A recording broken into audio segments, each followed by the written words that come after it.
Vélo Sud Radio a le plaisir d'accueillir maintenant Mathieu Henry. Bonjour Mathieu. Bonjour. Bon, alors racontez-nous, avant de créer votre boîte en 2018, vous faisiez quoi ? Rien à voir, je travaillais pour une start-up à Paris. Ouais. Rien à boire non plus. Et rien à boire, alors un petit peu quand même à boire. Si on remonte dans le temps, je suis fils et frère de viticulteur. Donc voilà, j'ai quand même vous êtes un mec bien, faut commencer par ça Mathieu. Au milieu des vignes, voilà. Bon, et vous avez créé votre boîte en 2018, donc ça s'appelle quoi ? La Belle Gnôle par Paille Cocktailers, c'est ça La Belle Gnôle par Cocktailers. On a fait un rebranding parce que Cocktailers, c'était un nom très anglais et ça parlait beaucoup trop des cocktails, alors qu'on est créateur de spiritueux du terroir français, et Belle Gnôle semblait un petit peu mieux pour définir ça. La Belle Gnôle. C'est joli, Belle Gnôle. Hélène, la belle plante. Donc merci, c'est une jolie aventure démarrée avec un copain de lycée. Exactement. Vous êtes parti à travers l'Europe avec votre pote en disant tiens, on va boire tout ce qu'on trouve. C'est exactement avec ce qu'on modération, a fait. de l'eau. On va goûter, c'était ça que je voulais dire. On va goûter. Toujours avec modération. On est parti faire un tour d'Europe des distilleries. On savait qu'on voulait travailler dans le milieu des spiritueux. Combien de temps vous êtes parti ? On est parti pendant 85 jours exactement et on a visité 101 distilleries dans 12 pays différents. Donc c'était une version spiritueuse de Jules Verne. À peu près. Presque. Alors, c'était pas le tour du monde, malheureusement, mais on désespère pas de le faire un jour, ce tour du monde des spiritueux. Hélène. Et donc, c'était quoi le projet de départ en allant déguster tous ces spiritueux partout ? Le projet de départ, c'était de monter une cave à spiritueux et du coup de rencontrer directement les producteurs pour pouvoir découvrir leur savoir-faire. Ayant grandi au milieu des vignes, j'ai toujours vu mon père qui passait beaucoup de temps à expliquer aux gens qui venaient sur le domaine et ce qu'il faisait, et je me suis dit que ça devait être exactement la même chose dans le milieu des distilleries. Et effectivement, on a rencontré des gens hyper intéressants et qui nous ont inspirés, finalement, non pas pour monter une cave à spiritueux, mais pour créer une sorte de label de spiritueux et en s'associant justement avec des producteurs qu'on avait rencontrés. Allez, sur les 12 pays, là, on va citer 3-4. En Espagne, par exemple, qui vous a fait craquer, là, votre émotion ? Il se trouve qu'en Espagne, nous n'y sommes pas allés. Bon, très bien. L'Italie, on a découvert des magnifiques grappas. Dans le nord de l'Italie, on était donc pas du tout du milieu des spiritueux, donc on connaissait les grands classiques. La grappa, par exemple, on connaissait très mal. La Belgique. La Belgique, on a goûté des genièvres là-bas, l'ancêtre du gin, des choses excellentes, donc qui vont être à cheval entre le gin et le whisky, parce que c'est un alcool de céréales qu'on fait aussi dans le Nord.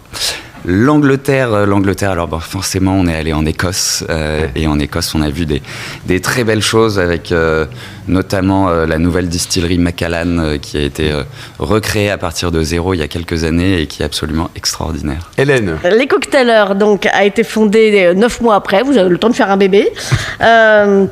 Vous avez donc, après avoir dégusté ces 2000 produits, vous vous êtes dit finalement, on va rester en France. Et donc, vous avez sélectionné 6 distilleries avec lesquelles vous avez décidé de travailler.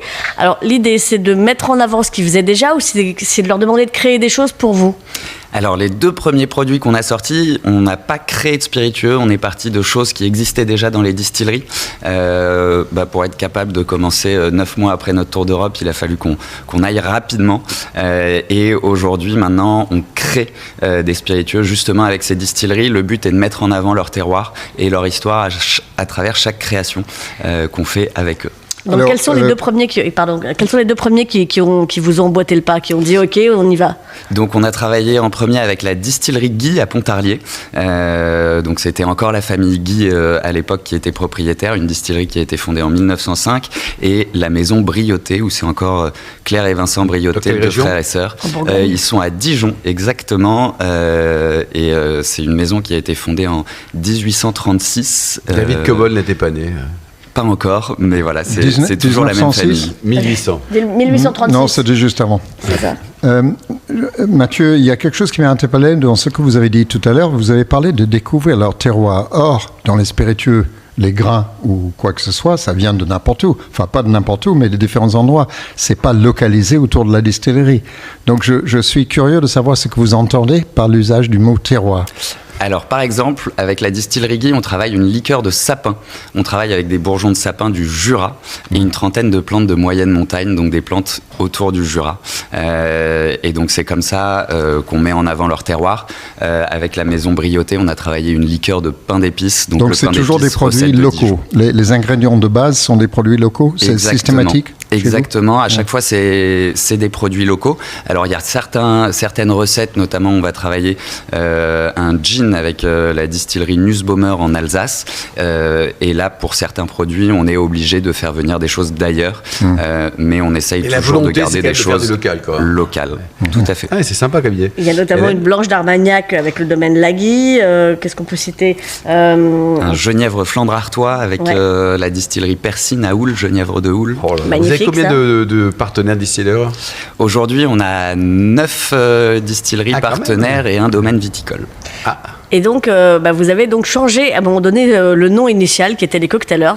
En 2021, vous vous êtes dit, non, Cocktailers, ça fait vraiment trop anglais et trop cocktail. Et nous, on veut partir de la base, des spiritueux, et c'est devenu Belle Gnôle. Tout à fait. Belle Gnôle, le mot gnôle, normalement, ça désigne des alcools qui sont de mauvaise qualité. On a rajouté Belle derrière pour faire comprendre aux gens qu'on pouvait faire des belles choses dans les spiritueux. Et effectivement, parce que la gnôle, vue de l'extérieur, on se dit, oh là, le torboyau, le truc à 56 degrés. La gnôle du grand-père, c'est la bouteille qu'on a oubliée au fond du placard et qu'on ressort une fois par an et où on a une larme qui coule. Petite larmuche. Alors, dites-nous, vous êtes combien de personnes à bosser avec votre associé? Ça, vous êtes deux? Aujourd'hui, on est deux. Donc, Timothée, mon associé avec qui on s'est lancé sur le projet. Ouais. Alors, lui n'est plus dans l'aventure opérationnellement. On le salue d'autant plus qu'il n'est plus là. Et vous vendez à qui c'est combien de bouteilles par an à peu près aujourd'hui? En 2024, on a fait 25 000 bouteilles.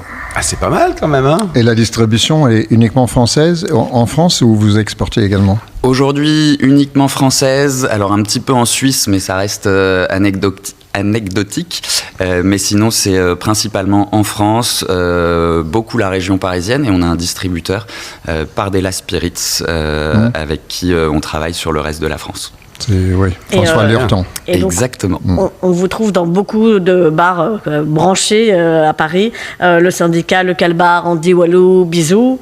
On vous trouve aussi chez la chaîne de cavistes V&B. Ça, c'est intéressant parce qu'il y en a sur tout le territoire.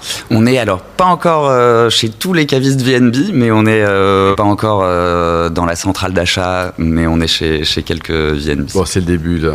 Et combien ça coûte? Parce que vous avez l'air très sympa là, mais on se méfie parfois au niveau du prix de vente. Des gens trop sympas. Ça va de combien vos spiritueux? Les prix de vente, alors vous allez nous retrouver en tarif caviste, on va être entre 46 € les 70 centilitres et 75 € pour les alcools les plus haut de gamme. Les plus haut de gamme, très bien. Hélène? Alors effectivement, je pense que dans l'entrée de gamme, qui reste à un certain prix, mais on a la fine de Calvados, et puis en plus haut de gamme, on a l'absinthe de Pontarlier, c'est ça? Absinthe de Pontarlier, Genièvre, Flandre Artois, voilà. Où on va être plus cher. Sur le Genièvre, on est sur des eaux de vie qui vont vieillir entre 4 et 9 ans qu'on va assembler dans notre produit. Et sur l'absinthe, on travaille avec des plantes fraîches, des plantes séchées. Donc du coup, ça aussi, ça demande... Ça augmente le coût, quoi. Bon, en tout cas, bravo. Hein. Vous avez un site internet, une adresse peut-être pour prendre enseignement? Et vous nous retrouvez sur belle-gnôle.fr. Comment ça s'écrit, la gnôle? Parce que nous, on le prononce, mais on l'écrit rarement. Alors, belle, B-E-2-L-E, -gnôle, G-N-O-L-E. Bravo, Mathieu. Merci, Mathieu Henry, Hélène Pio.